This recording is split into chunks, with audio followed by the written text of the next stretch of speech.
시대적인 찬양 감사합니다. 어, 우리가 지지난주까지 구약의 이렇게 여호수아 말씀을 이렇게 쭉 성경을 흐름을 따라서 인도를 받았고요. 올해가 어제 지난주 말씀드렸듯이 이제 누림이라는 우리가 주제를 가지고 인도를 받습니다. 구약도 그래서 여호수아까지 끝이 났고, 그래서 올해부터는 우리 신약으로 인도 받을 예정입니다. 그리스도께서 모든 율법을 완성하시고 우리에게 참된 자유와 누림을 주셨기 때문에 그런 의미에서 이렇게 신약을 이렇게 새롭게 인도 받으려고 합니다.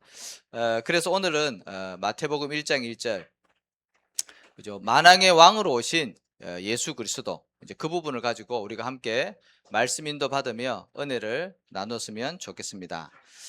우리가 예수님을 그리스도라고 합니다. 그죠? 근데 제가 이 두 단어를 이렇게 따로 떼어서 이렇게 의미를 이렇게 깨달은 게 10년 만에, 교회 다닌 지 10년 만에 그게 들리더라고요. 그냥 예수 그리스도 이렇게만 생각을 했는데, 들었는데, 어느 날 이게 예수는 이름이고 그리스도는 그 직분이라는 것이 이렇게 발견이 되어지더라고요. 그러니까 다시금 어, 이 그리스도라는 단어가, 이 의미가요, 와닿는 거 있죠. 이 그리스도는 하나님이 우리 인생들에게 주신 완벽한 영원한 답이거든요. 그리스도를 답으로 주셨어요. 자, 그러면 중요한 거는 답은 주셨는데 뭐가 문제냐, 그게 중요한 거 아니겠습니까? 답은 주셨는데 내가 문제를 모른다. 그럼 답이 나하고 아무 상관이 없는 거예요. 제가 그거를 모르고 10년 동안 신앙생활을 한 겁니다. 근데 제가 저번에 몇 번 간증을 드렸듯이, 제가 교회를 다니면서도 여전히 제가 나에게 있는 개인적인 이 갈등과 영적인 문제와 어떤 풀리지 않는 그런 의문들, 이게 참 많이 있었거든요. 근데 어느 날 그 모든 문제가, 나에게 있는 모든 현실의 문제가 여기서부터 시작됐다는 게 발견되어지니까, 그래서 하나님이 그 문제를 해결하기 위해서 이 땅에 그리스도를 보내주셨구나. 제가 그게 이해가 되어졌어요. 그러니까 모든 것이 새롭게 시작되어지고요. 모든 것에 다 답이 나기 시작을 하게 되고요. 하나님의 말씀이 그때부터 진짜 저에게 인생의 답으로 들려지기 시작하더라고요. 저는 그때부터 참된 신앙생활을 시작한 거예요. 그 전까지는 10년 동안은요, 그냥 사실은 교회를 다닌 거예요. 가족들이 교회 다니니까, 내가 좋아하는 사랑하는 가족들이 있으니까 그냥 교회를 다녔고, 제 성품상 거절하는 거 잘 못하니까 그냥 뭐 다니라 그러니까 다녔고, 이제 그렇게 교회를 다닌 거예요. 근데 제 인생에 대한 답도 안 나고 여러 가지 문제와 이런 것들이요, 해결이 안 되어지는 거죠. 어, 신앙생활을 하시는 분들 중에 여전히 교회를 다녀도 뭔가 풀리지 않는 문제와 계속 시달리는 부분들이 있을 수 있어요, 사람들에게. 근데 그 진짜 문제에 대한 답이, 이 문제는 창세기 3장이고 거기에 대한 답으로 하나님이 그리스도를 이 땅에 보내주셨다는 거. 그분이 누구라고요? 예수라는 거죠, 예수. 그래서 예수는 어떻게 해요? 이름이고 그 하신 일이, 직분이 그리스도라는 거죠. 지금 이재명이 대통령 아닙니까? 그래서 이재명은 이름이고 대통령은 그 사람이 하는 일. 그렇죠? 마찬가지입니다. 예수님을 하나님이 이 땅에 보내주셨는데 그분이 하신 일이 그리스도라는 거죠. 이게 발견되어져야 그때부터 신앙생활이 평안하고 즐겁고 답되고 감사한 게 되는 겁니다. 자, 그래서 그리스도가 하신 일이 뭡니까? 이 그리스도가 이 땅에 오셔서 하신 일이 있습니다. 가장 중요한 것이 눈에 보이지 않는 이 사탄이라는 존재가 있단 말이죠. 이따가도 설명을 드리겠지만 눈에 보이지 않아요. 근데 분명히 성경에는 요한복음 8장 44절에는 너희 압이 마귀라고 표현을 하고 있고요. 또 요한복음 16장에는 세상 임금, 고린도후서에는 세상 신, 그렇게 표현하고 있거든요. 정사와 권세를 가지고 이 세상 주관자, 그렇게 활동을 하고 있다니까요. 중요한 거는 자기 자신을 드러내지 않아요. 자기의 정체를 모르게 합니다. 그래서 인간을 조용하게 멸망시키는 존재가 사단이라니까요. 그래서 이 사단의 권세를 깨트리셔서 우리에게 참된 승리를 가져다 주신 거죠. 그리스도만 이 사단의 권세, 눈에 보이지 않는 사단의 권세를 깨트렸다는 거죠. 사람들이요, 신앙생활을 해도 이거를 몰라요.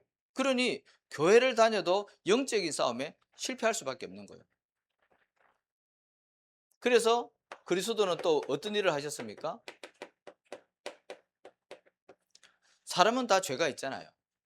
근데 더 중요한 것은 태어날 때부터 가지고 있는 원죄, 그 문제를 예수님께서 십자가에서 우리를 대신해서 죽으심으로 그 죄에서 해방시켜 주신 거예요.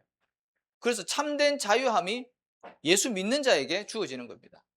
그렇지 않으면요, 계속 시달린다니까요. 그리고 이 죄 문제가 해결되어지지 못했기 때문에 어디로 가요? 지옥으로 간다니까요. 그래서 하나님께서 그리스도를 보내셔서 이 지옥에서 빠져나올 수 있는 하나님 만나는 어떻게 해요? 길을 열어주신 겁니다. 그래서 이 세 가지 일, 인간이 절대로 해결할 수 없는 이 중요한 일을 하신 분이 예수님이라니까. 그래서 우리가 예수님을 그리스도를 믿는 거예요. 예. 영접하는 자, 그 이름 믿는 자에게는 하나님의 자녀가 되는 권세를 주셨다 했습니다. 이 축복을 날마다 누리시기 바랍니다. 자, 그래서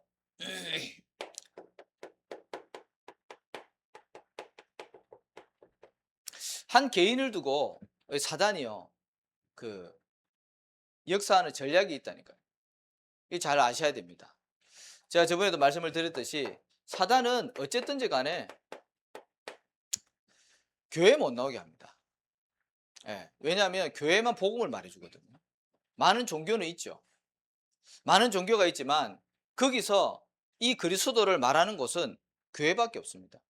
그렇잖아요. 근데 이 교회를 못 나가도록, 모이지 못하도록 사단이 그렇게 방해한다니까요.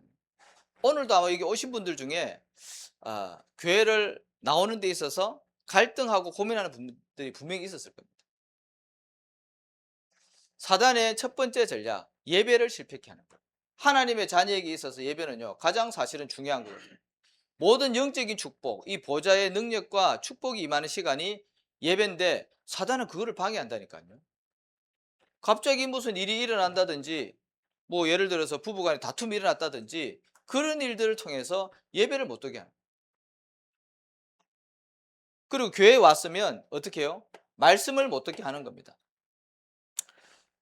마가복음 4장 10절에서 15절에 보니까 말씀을 듣는데 그 말씀을요, 마귀가 와서, 사단이 와서 빼앗아 간다고 했습니다.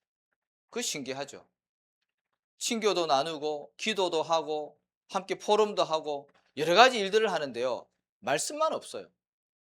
마음과 생각 속에 하나님의 말씀이 뿌리 내리면 그 영혼이 살 텐데, 그게 믿음과 화합되어지면 믿음이 자라날 텐데, 사단이요, 그거를 못한다고 예수님이 말씀하셨잖아요. 그래서 씨 뿌리는 비유에 대해서 말씀을 하시잖아요. 그래서 계속해서 말씀에 집중해라, 말씀을 계속 들어라, 그 하는 이유가 말씀 들어가면 본인은 모르지만 그 영은 살거든요. 근데 하나님의 말씀은 사실은 다 하나님의 성경 66권 다 하나님의 말씀이지만 그 안에 뭐가 있냐면 가장 중요한 하나님 우리에게 복음을 주셨단 말이죠. 근데 사단은요, 그거를 모르도록 한다니까요. 불신자들도, 예수 안 믿는 사람도요, 성경 읽어요. 인생의 답을 찾기를 원하고 자기의 뭔가 갈급한 문제를 찾기 위해서 예수 안 믿는데 성경책 읽는 사람 많다니까요. 저도 그 사람 봤습니다. 근데 불신자들이 봐도 이해되는 그런 성경 구절이 있습니다. 예를 들어서 착하게 살아라, 뭐 도둑질 하지 마라, 부모 공경해라, 살인하지 말라, 이런 것들은 불신자들도 들으면 이해되잖아요. 근데 또 교회를 다니는 사람들은, 교회 다니는 사람들이 이해되지는 또 그런 말씀도 있지 않습니까? 그죠? 뭐 복음을 전해라, 뭐 예배 잘 드려라, 그죠? 그런 말씀들은 교회를 다니는 사람들은 충분히 이해가 되어집니다. 그런데 더 중요한 거는 교회를 다녀도 이해 못하는 그런 성경의 말씀도 있다니까요. 그게 뭡니까? 말씀드렸잖아요. 이 복음을 안다. 복음이 들려진다. 이거는요. 하나님이 진짜 은혜가 임해야 되거든요. 보세요. 예수님이 12명의 제자들에게 질문했잖아요. 가이사랴 빌립보에서. 사람들이 나를 누구라 하느냐? 세례 요한이라고 합니다. 엘리야라고 합니다. 예레미야라고 합니다. 많은 선지자 중에 한 사람이라고 합니다. 예수님은 그래 말했다. 근데 베드로는 뭐라고 했습니까? 당신은 하나님이 예언하신 보내주시기로 약속한 바로 그 그리스도 메시아예요. 살아계신 하나님의 아들이십니다. 고백했다니까. 그때 예수님 뭐라 했습니까? 바요나 시몬아 네가 복이 있도다. 이를 알게 하려는 혈육이 아니요 하늘에 계신 내 아버지세요. 이 그리스도를 아는 사람은요 신앙생활이 다르다니까요. 말씀 듣는 자세가 다르고요. 하는 모든 행동이요 사실은 다 달라요. 그런데 마귀는 어떻게 해요? 복음의 광채가 비치지 못하도록 혼미케 한다 그랬습니다.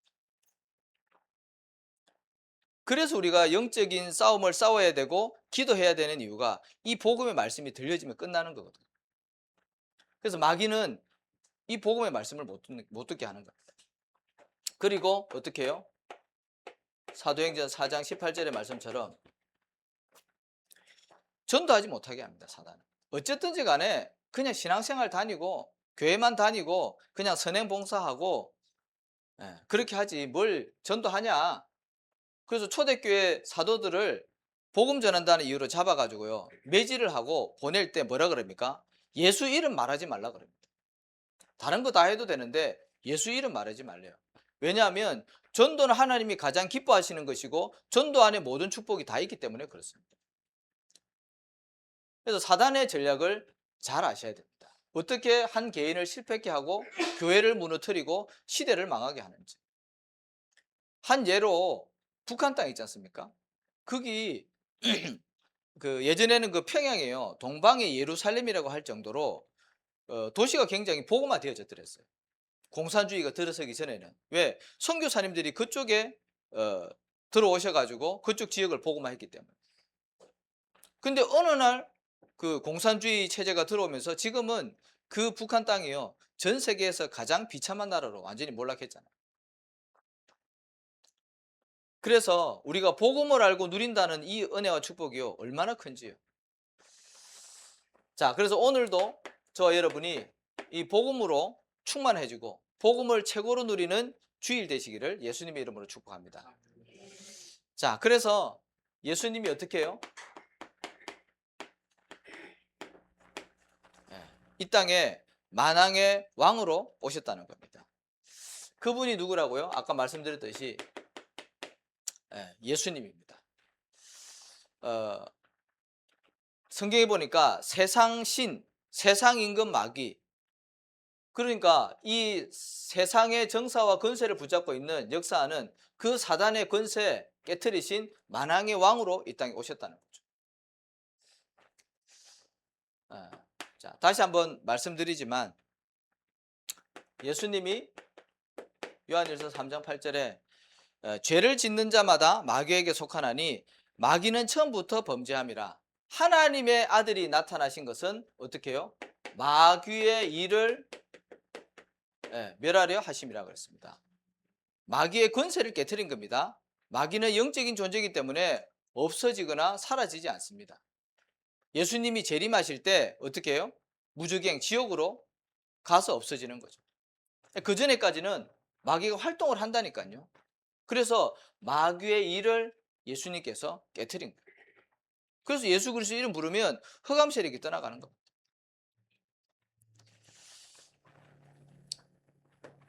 자, 그리고 로마서 8장 2절에는 어떻게 해요? 생명의 성령의 법이 죄와 사망의 법에서 너희를 해방했다 그랬습니다. 그리고 예수님은 말씀으로 사단의 권세를 깨뜨리셨죠. 그래서 공생의 사역을 하시기 전에 40일 금식하시지 않습니까? 그때 마귀가 어떻게 해요? 예수님을 시험하잖아요. 3번 시험합니다. 그때 예수님께서 말씀으로 물리치신 거죠. 그래서 말씀을 가지고 있는 사람은 영적 전쟁에서 승리할 수 있습니다. 자, 그리고 어떻게 예수님이 사단의 권세를 깨뜨렸습니까? 히브리서 2장 14절에 보니까 자녀들은 혈과 육에 속하였음에 그도 또한 같은 모양으로 혈과 육을 함께 지니심은, 예수님을 말하는 거죠.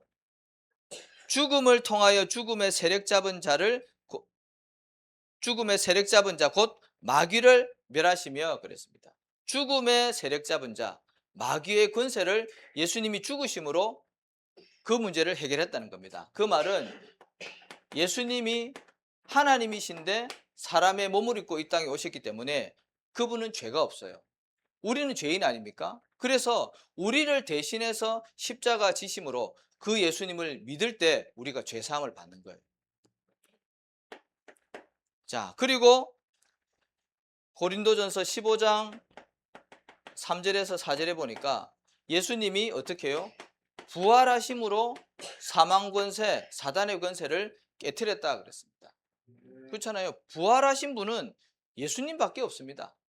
그래서 우리가 예수님을 믿으면 부활의 은혜가 임해서 우리도 나중에 예수님 재림하실 때 부활되어지는 거거든요. 그래서 예수님이 하신 일입니다. 사단의 권세 어떻게 깨뜨렸는지 그 부분을 말씀을 통해서 확인하시기 바랍니다. 반드시 성경을 여러분들이 찾아보셔야 돼요. 왜냐하면 저는 말씀을 심부름할 뿐이지, 그죠? 이 살아계신 하나님의 말씀을 통해서 확인을 하셔야 돼요. 아, 그렇구나. 목사가 말을 해서 믿는 게 아닙니다. 하나님의 말씀이 그렇게 기록되어 있기 때문에 그 말씀을 내가 붙잡을 때 그게 나에게 능력이 되어지고 치유가 되어지고 힘이 되어지는 겁니다. 그래서 성경 말씀을 잘 찾아보시기 바랍니다. 어떻게 예수님이 사단의 권세를 깨뜨렸는지. 자, 그래서 이 예수님을 우리가 구주로 영접했기 때문에 저와 여러분은 이 그리스도의 일을 심부름하는 그리스도의 대사로 쓰임을 받게 되는 겁니다. 대사 아시죠? 네. 너희는 왕같은 제사장이다 그랬습니다. 그의 기이한 그 빛을 선전하기 위해서 하나님이 저와 여러분을 불렀다 그랬습니다. 자, 그래서 우리는 세 가지 축복이 있습니다. 예수님이 만왕의 왕으로 오셨는데요. 그래서 저와 여러분이 그 왕적인 그 권세를 사용하시기 바랍니다. 우리에게 주어졌기 때문에 그걸 선포하라니까요. 자, 그래서 그거를 보고 뭐라 그러냐면 영적인 싸움이라고 하죠. 보이지 않는 싸움입니다. 우리 인간은 영적인 존재고 또 영적인 세계가 있습니다. 그래서 그 영적인 싸움에서 이 그리스도를 선포하면 반드시 승리하게 되어 있습니다. 왜? 예수님이 그 사단의 권세를 깨뜨렸기 때문에. 자, 다르게 표현하면 빛과 어떻게 해요? 어두움의 싸움 아니겠습니까? 예수님은 빛으로 오셨고요. 사단은 흑암이거든요. 빛과 어둠의 싸움 누가 이겼습니까? 빛이 이기지 않습니까? 자, 그리고 어디에다가 이 영적인 권세를 사용해야 되겠습니까? 우리의 가정과 우리가 섬기는 교회와 내가 다니고 있는 그 업의 현장, 뭐 이 세 가지는 다, 셋 중에 하나는 다 포함되어 있지 않겠습니까? 여기에 왕적인 권세를 사용하는 겁니다. 이 창세기 3장부터 내려온 영적인 저주가 우리 후대들에게 전달되어지거든요. 안 가르쳐줘도요, 희한하게 다 알아요. 이 영적인 흐름이 있어서 그렇거든요. 그래서 이거를 영적인 싸움을 싸워줘야 된다니까요. 부모님이 이 싸움을 싸워주지 않으면 자녀에게요, 이 창세기 3장의 문제가 가문을 타고 그대로 내려온다고 적혀있어요. 3, 4대까지 내려간다고 출애굽기에 분명히 적혀져 있습니다. 그 싸움을 싸워줘야 되는 겁니다. 영적인 비밀을 아는 우리 부모님들이 그 싸움을 싸워줘야 되는 거죠. 우리 후대들에게 내려가는 그 영적인 저주가. 그리고 교회는 하나님이 세우신 교회인데 마귀가 이 교회를 무너뜨리려고요, 얼마나 방해를 하는지요. 그래서 이 교회가 복음 운동할 수 있도록, 전도 운동할 수 있도록, 하나님의 사명을 감당할 수 있도록, 그래서 성도님들이 깨어서 기도해야 되는 거죠. 그리고 내가 있는 그 직장 현장에 지역이 역사하는 흑암 세력이 있잖아요. 그 현장을 살리기 위해서는 강한 자를 결박하지 않고서는 세간을 늑탈할 수 없다 그랬지 않습니까? 그래서 영적인 싸움을 싸워야 된다니까요. 그래서 그 현장 살릴 사명을 저 여러분이 감당해야 될 줄로 믿습니다. 그래서 그 권세를 선포하시기 바랍니다. 자, 그 다음에 저와 여러분 하나님이 어떻게 해요? 제사장적 축복을 예, 주셨습니다. 제사장은 뭡니까? 이게 중보자잖아요. 중보자. 그 구약 시대에는 하나님이 제사장을 세우셨지 않습니까? 그래서 이 이스라엘 백성들이 죄를 지으면 제물을 가지고 제사장 앞에 나옵니다. 그러면 그 제사장이 그 사람 머리에 손을 얹고 희생 제물에 손을 얹습니다. 그래서 죄를 짐승에게 전가하죠. 그러면은 그 제물을 가지고 온 그 사람이, 죄를 지은 사람이 그 짐승을 죽입니다. 제사장이 보는 앞에서. 그 죽여가지고 그걸 이제 불태우는 거죠. 그 일을 담당한 사람이 중보자라니까요. 그래서 제사장만 그 성소에, 지성소에 들어갈 수 있습니다. 다른 사람은 들어가면 죽습니다. 그래서 하나님과 이스라엘 백성들 사이에 중보자 역할을 하는 게 제사장이에요. 마찬가지입니다. 예수님께서 어디에서요? 십자가에서 중보자가 되신 거예요. 우리의 죄 때문에 우리가 죽어야 되는데 대신 죽음으로써 하나님 만나는 길을 여신 겁니다. 그래서 예수님이 십자가에서 죽으실 때 지성소의 휘장이 위에서부터 아래로 찢어졌다 그랬죠. 누구나 그 하나님께 나아갈 수 있는 새롭고 산 길이 열린 겁니다. 그래서 제사장적인 축복. 그래서 저와 여러분이 중보자 역할을 감당하기 위해서 중보 기도를 하는 거죠. 믿지 않는 자들에게는 어떻게 해요? 복음을 전하는 게 우리의 사명 아닙니까?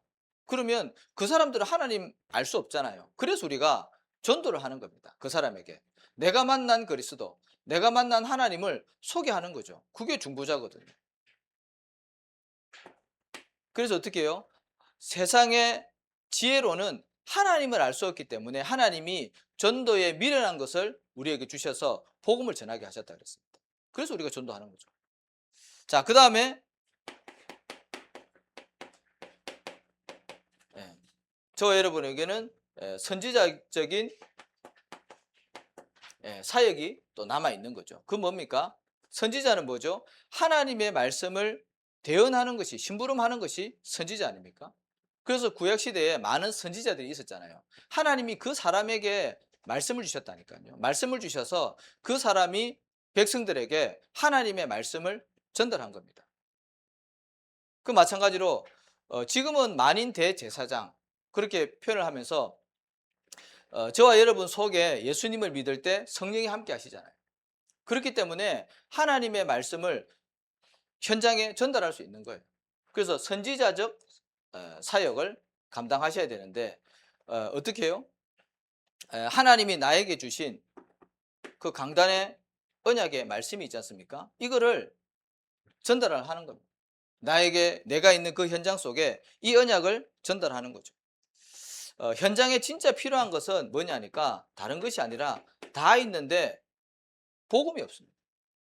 너무나도 잘 먹고 잘 살고 풍족한데 뭐만 없어요? 진짜 인간이 그 하나님 만나야 되는데 하나님 만나는 이 복음이 사실은 없는 거예요, 현장에.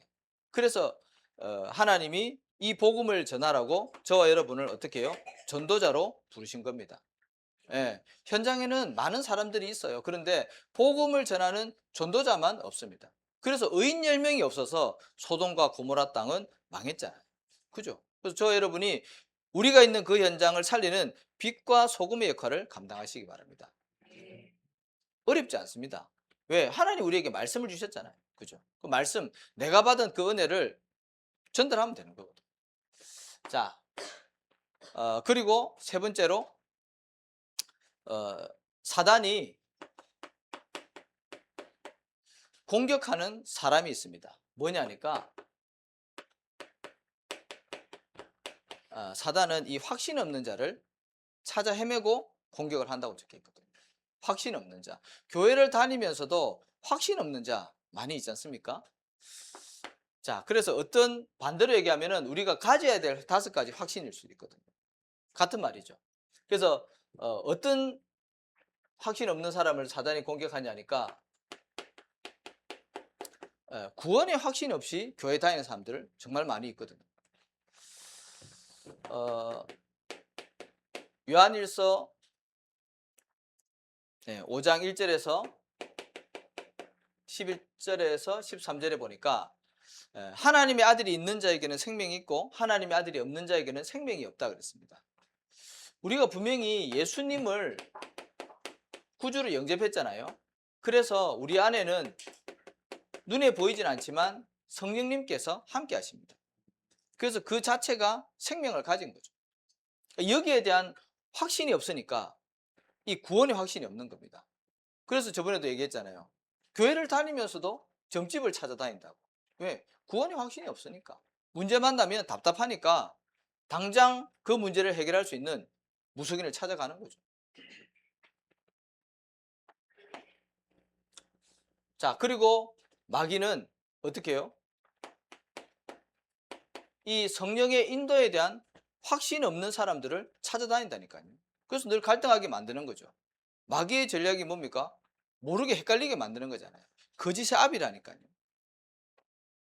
자, 그래서 성경에는 분명히 잠언서 3장 6절의 말씀 보니까 범사에 그를 인정하라. 그래야면 네 길을 지도하시리라 그랬습니다. 왜 그렇습니까? 모든 일 속에 하나님의 선하신 계획이 있기 때문에 우리에게 일어나는 모든 일 속에 우리가 예수님이 하나님의 자녀가 맞다면 그 모든 일 속에 하나님의 계획이 있기 때문에 인정할 때 하나님이 인도하시는 겁니다. 근데 마귀는 자꾸 우리에게 속게 만들잖아요. 교회를 다니는데 왜 나에게 이런 문제가 올까요?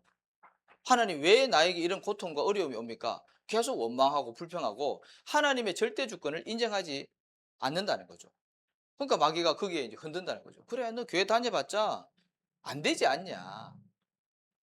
그런다니까요. 근데 모든 것이 합력해서 선을 이루는 이 하나님의 역사가 우리의 삶 가운데 반드시 있기 때문에 흔들리지 마시고 오늘도 있는 모든 문제와 환경과 어려움 그 속에 하나님의 계획을 찾으시기 바랍니다. 하나님은요, 좋으신 하나님이에요. 우리에게 이 문제가 필요하기 때문에 그것을 허락하신 거예요. 자, 그래서 욥기 23장 10절에 보니까 욥은 바른 고백을 했거든요. 그가 나의 가는 길을 아시나니 내가 단련된 이후에 정금같이 나오리라 그랬습니다. 그 욥이요, 고난받는 순간이 있었다니까요. 근데 그 모든 것 속에 하나님의 그 절대 주권을 인정한 겁니다. 그러니까 흑암세력이 떠나가는 거죠. 어떤 문제를 가지고 있습니까? 흔들리지 마시고 하나님의 언약을 굳게 붙잡으시기 바랍니다. 자, 그 다음에 이 승리의 확신이 없는 사람을 마귀는요, 공격한다니까요. 예수님께서 십자가에서 우리 과거, 현재, 내세 문제까지 완전히 다 해결하셨습니다. 근데 그 승리의 확신이 없으니까 늘 흔들리는 거예요. 자, 그래서 고린도전서 10장 13절에 보니까 어떻게 해요? 하나님이 우리에게 감당할 시험만 주셨대요. 여러분들이 지금 겪고 있는 여러 가지 어려움과 상황과 문제들 있죠. 그 하나님이 감당할 수 있기 때문에 허락하셨다. 감당치 못할 시험 당할 때면 어떻게 해요? 피할 길을 여신다는 거예요. 자, 그리고 로마서 8장 31절에서 37절에 보니까 그 어떤 것도 그리스도의 사랑에서 끊을 자가 없다고 그랬습니다. 저와 여러분을 그리스도의 사랑에서 끊을 자가 없어요. 마귀가 아무리 공격해도 우리의 구원이요, 뺏기지 않는다니까요. 그거를 날마다 누리시기 바랍니다. 자, 그 다음에 어떤 자를 마귀가 공격을 합니까? 기도 응답에 대한 확신이 없는 자를 마귀는 공격을 한다니까요. 내가 기도했는데 응답이 안 되어지네? 그것도 이제 불신앙하는 거죠. 근데 분명히 성경에는 믿고 구한 것은 받은 줄로 알라 그랬거든요. 예. 내 이름으로 무엇이든지 구하면 내가 시행하리라. 요한복음 14장 14절에 그렇게 기록되어 있지 않습니까? 그죠? 언약 붙잡고 기도하시기 바랍니다. 반드시 가장 좋은 곳으로 하나님이 응답을 하십니다. 어, 이 요한복음 15장 7절에 보니까 내 말이 너희 안에, 너희가 내 안에 있으면 무엇이든지 원하는 대로 구하라. 그러면 너희가, 그죠? 받으리라 그랬거든요. 언약 붙잡고 기도하시면 반드시 응답을 하십니다. 저번에도 한번 말씀드렸듯이 제가 이제 개척을 앞두고 기도를 하는데 사실 개척이라는 게 쉬운 건 아니거든요, 사실. 그래서 많은 사람들이 뭘 그렇게 어려운데 개척하려고 그러냐 그런 질문도 많이 했거든요. 근데 뭐 사실 인간적이고 육신적인 관점에서 보면 뭐 큰 교회 부목사로서 뭐 대우받고 또 뭐 육신적으로는 좀 평안할 수 있죠. 그런데 제가 계속 기도하는 가운데 그 주 강단 말씀이 광야로 인도하시는 하나님, 그 말씀을 주시는데요. 근데 제가 왠지 모르게 그 개척이라는 것과 연결이 되어지면서 확신이 딱 오면서 아, 하나님이 지금 나를 인도하시는구나. 하나님의 그 시간표가 왔구나. 그게 감사와 기쁨과 확신이 들면서 결단을 하게 되더라니까요. 그러니까 저와 여러분이 확신이 없으면 흔들리게 돼 있다니까요. 갈등하게 돼 있다니까요. 하나님은 근심을 겸하여 주시지 않는다 그랬습니다. 혹시 여러분들이 선택할 것이 있습니까? 언약 붙잡고요. 확신 올 때까지 기도하십시오. 그러면 그거 가지고 인도를 받는 겁니다. 자, 그 다음에 마지막으로 뭐예요? 사죄의 확신이 없는 자를 마귀는 자꾸 건드린다니까. 특히 우리 대학 청년들 같은 경우는 젊은 날 육신 때문에 또 이렇게 죄책감이 많이 시달리는 그런 일들이 있을 수 있어요. 청년회 때. 근데 우리가 진짜 그리스도의 이 축복을 누린다면 요한일서 1장 9절의 말씀처럼 하나님은 미쁘고 의로우사 우리가 우리 죄를 자백하면 우리의 죄를 깨끗게 사하여 주신다고 분명히 기록되어 있거든요. 이미 예수님을 믿는 순간에 원죄 문제는 해결되어졌습니다. 근데 우리가 사는 동안에 신앙생활 하는 동안에 많은 죄를 지을 수 있어요. 그런데 우리가 진짜 회개하고 하나님 앞에 갱신한다면 하나님 용서해 주시지 않습니까? 그렇죠? 그게 사죄의 확신입니다. 안 그러면 사단은요 계속 우리의 마음과 생각 속에 뭘 집어주냐? 네가 그러고도 하나님의 자녀냐? 네가 지난번에도 그런 죄를 짓지 않았냐? 자꾸 흔든다니까요. 그럴 때 우리가 하나님 자녀의 신분과 권세를 누리셔야 됩니다. 그리스도가 십자가에서 해결하신 그 문제를 날마다 누리고 선포해야 되는 거예요. 계속 방종하고 죄를 지으라가 아닙니다. 그걸 통해서 우리는 절대 불가능임을 확인하는 거죠. 맞잖아요. 우리는 잘 안 된다니까요.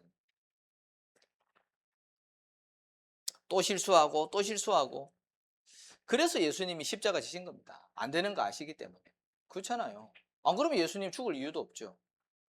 분명히 예수님이 십자가에서 모든 다 이루었다고 분명히 말씀하셨거든요.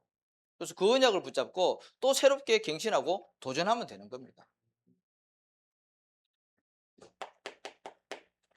자, 그래서 한 주간 동안 하나님 앞에서 좀 질문을 하셨으면 좋겠습니다. 어떤 질문이요? 어떻게 하면 내가 복음을 누릴까? 그걸 다른 말로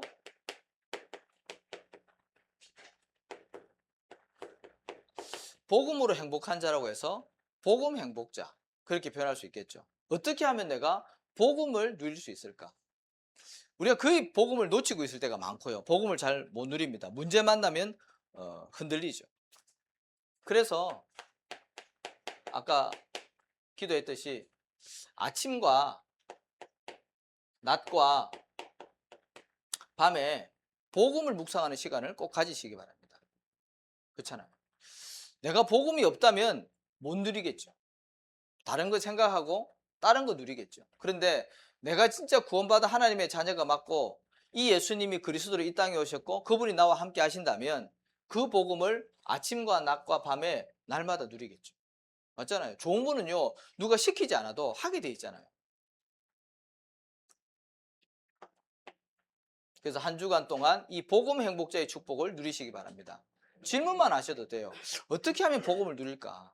그렇잖아요. 저번에 예를 한번 들었잖아요. 어떤 사람이 도박을 너무 좋아하는데 이 도박 안 하려고 자기 오른손을 이제 막 결단해서 잘라버렸어. 근데 나중에 이 도박이 너무 좋다 보니까 왼손으로 하고 있네. 그거 중독자거든요. 마찬가지입니다. 저와 여러분은 복음 중독자 되시기 바랍니다. 그 속에 모든 것이 다 있습니다. 그리고 어떻게 하면 이 복음을 하나님 전달할 수 있겠습니까? 어떻게 하면은 복음을 전할까? 언약 전달자의 축복을 두고 우리가 하나님 앞에 질문하시기 바랍니다. 그러면 뭐가 나오냐면 내가 전달해야 될 하나님의 말씀이 반드시 나오게 되어 있습니다. 그거를 보고 오늘의 말씀이라고 하죠. 어떻게 하면 내가 이 복음을 전할 수 있을까? 그 질문을 한번 해보시라니까요.